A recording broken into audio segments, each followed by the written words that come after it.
32 H&R Mag versus 38 Special. And what do I have today?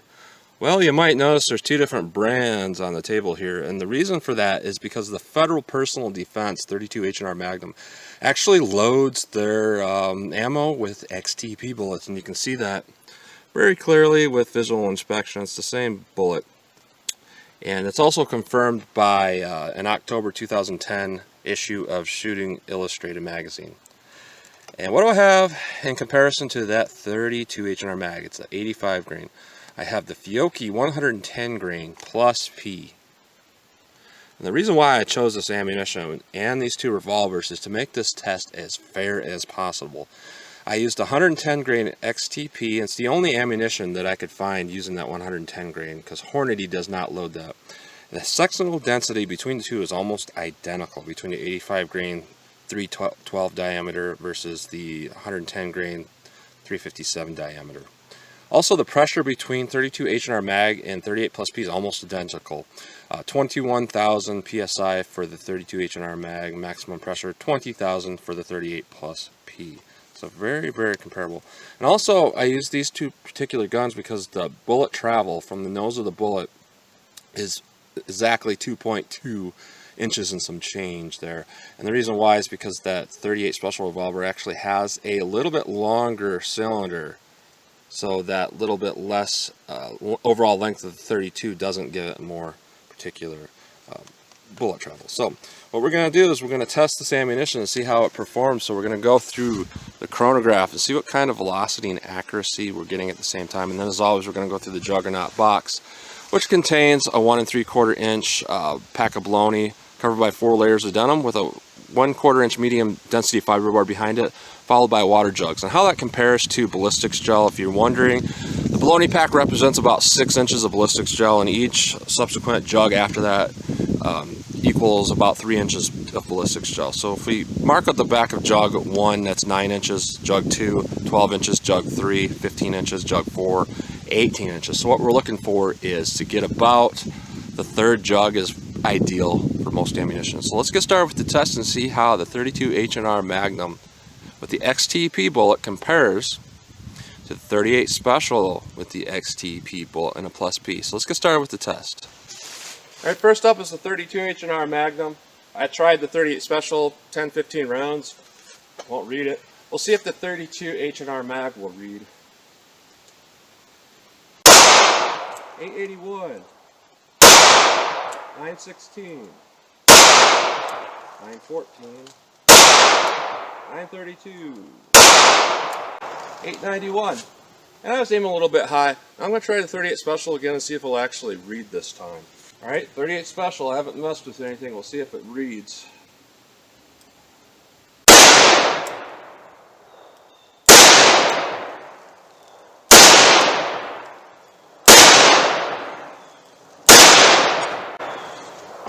Alright, let's go back to this 32 H&R Mag, see what happens.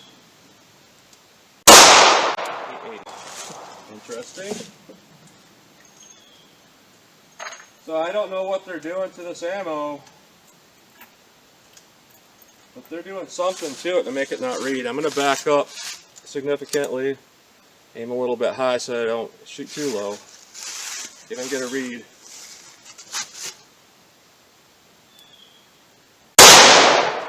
$910.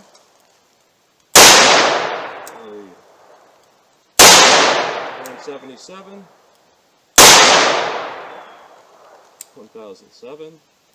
998. So very good velocity with what we got, and that's probably the reason why the chronograph is malfunctioning.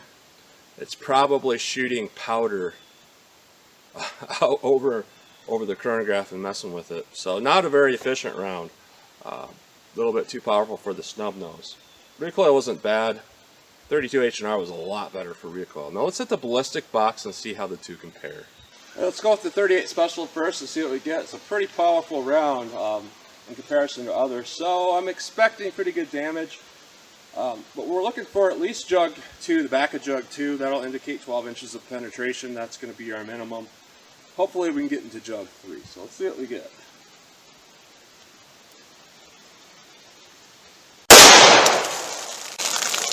Alright. good centered hit to the denim. Let's look at the baloney pack. And through the back of the fiberboard and into the baloney pack, it looks about average for a 38 Special Plus P. A little bit less than some that I test. Now let's see what we got in water jugs. Jug 1, hole right through it. The impact's a little bit low. Impact in the same position on jug 2. I see a hole at the back of jug 2. I see an impact in jug 3. I see an impact in jug 4 and it's leaking. And it looks like we caught it in 4. And the projectile is in 4. Now what we got is no expansion. I would have expected some, but we didn't get any whatsoever. Now let's try the 32 H&R Mag and see how it compares. Alright, 32 H&R Magnum. We'll see what we get. Hope for something good here.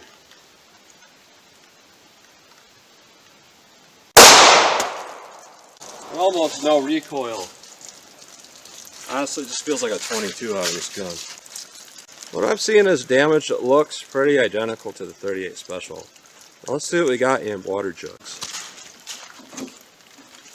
Jug 1, a clean hole straight through.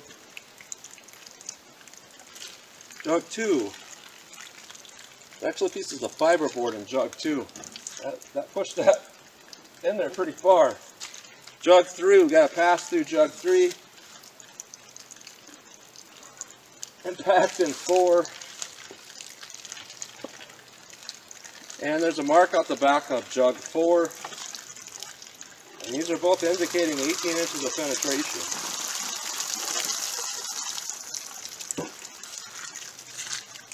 Now what I got with this bullet is identical. Just smushed back a little bit.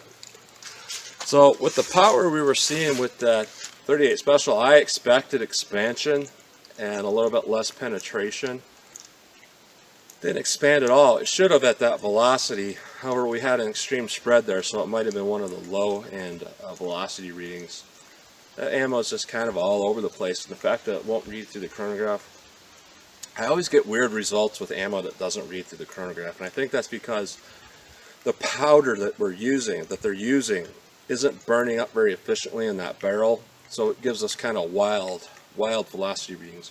For a 4-inch barrel or greater, it'd probably do okay, but I would say at Fiocchi ammo, a 38+P, it's just not a good snub load because it's throwing that powder out enough that it's blocking the chronograph readings and it's giving us a little bit wild readings. The 32 H&R is a very efficient round, and it got good penetration. We're talking 18 inches of penetration. And both did okay damage to the baloney pack, but no expansion at all. So overall, are these rounds really great? Not really. And I would say that the 38 Special is probably not a good round at all, really, because the recoil was substantial. It was substantial, and the performance we're getting wasn't anything different than this. The performance of this was, you know, on par with the 38, except the recoil was about 1/3 of the recoil of that 38, as far as I can tell. And it's just so easy to shoot, you could probably put all 6 rounds of these in center mass without even thinking about it. Because at 38, it would struggle.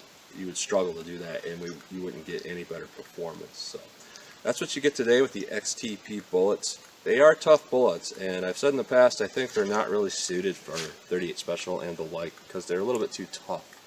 XTP bullets are better suited for 357 Magnum, 9mm+P and stuff like that. But that's what you get today with the 32 H&R Mag versus 38 Special +P with the XTP bullet. So as always, comment, share, and like, and thanks for watching.